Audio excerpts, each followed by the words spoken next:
I would just like to ask you, what do you think I'm going to speak when I say masking?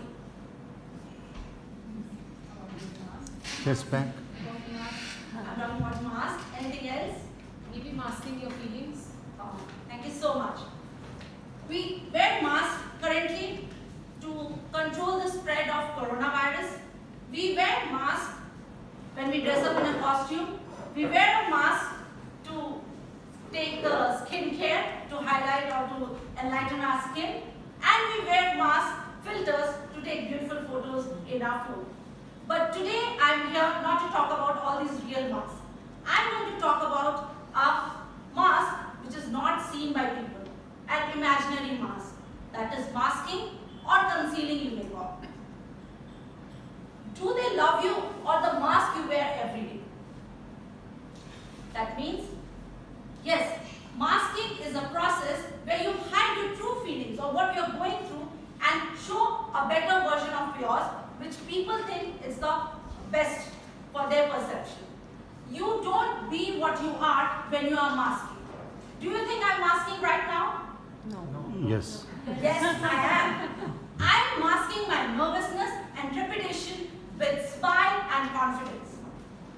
When you mask, you don't behave what you are supposed to. You hide your inner emotions, your anger, your sadness, whatever emotions that you're going through, you do not project the same.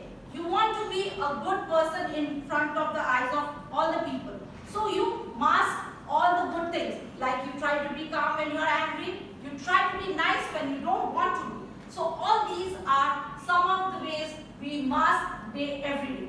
But why do you think we need to mask? What is the necessity?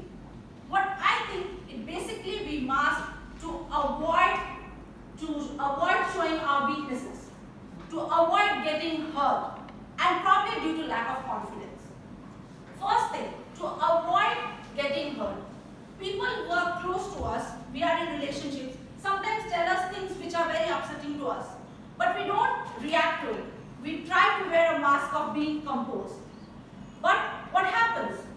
Why we are doing so? It's because we think that if we express our feeling, he or she will react negatively and the fight will trigger up into a next level. So better thing is to be composed and avoid the conflict itself. Second thing, to hide or to avoid our weaknesses. Usually showing emotions put you in a vulnerable position and people don't want that. What they do, they think people will judge you based on your emotions. They think they will say what a female she is. She can't even handle her emotions.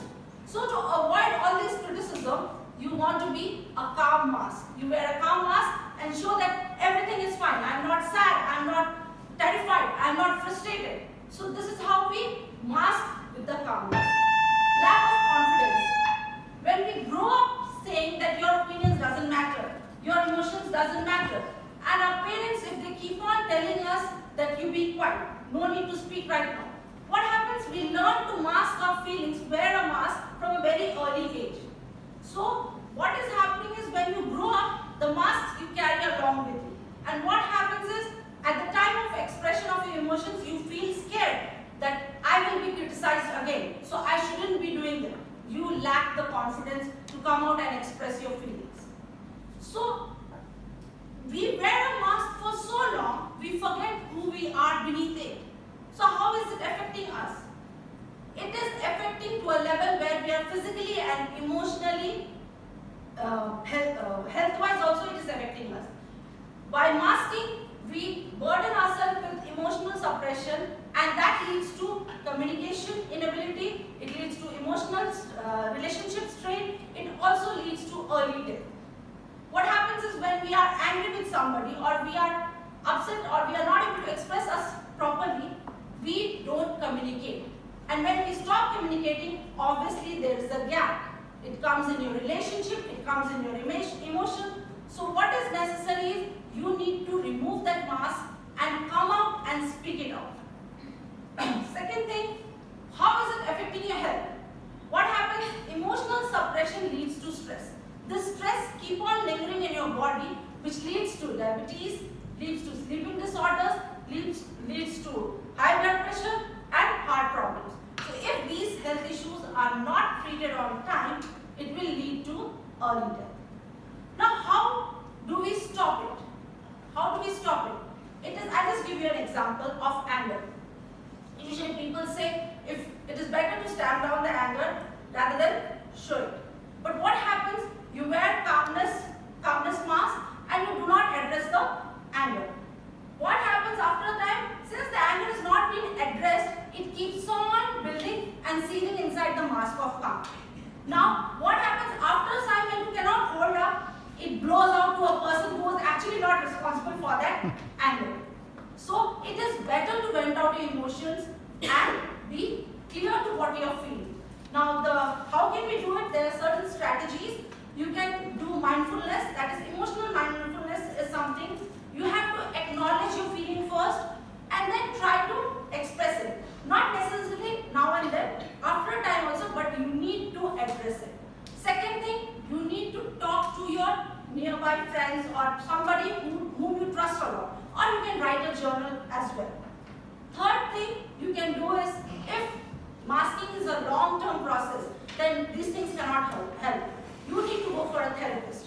Therapist will be able to address the reasons why there is emotional suppression, the reasons of fears to come out openly. So he will or she will give you an open space or safe space to express properly. So what I want to say, the bottom line is, masking or concealing for some time or some issues is okay. When there is a tense situation or there is a public people around, then it is okay. But if you make it a habit and if you just do it because how the other people will react, then it's not good. So it is better you react to it, otherwise it will come behind and bite you. Thank you so much.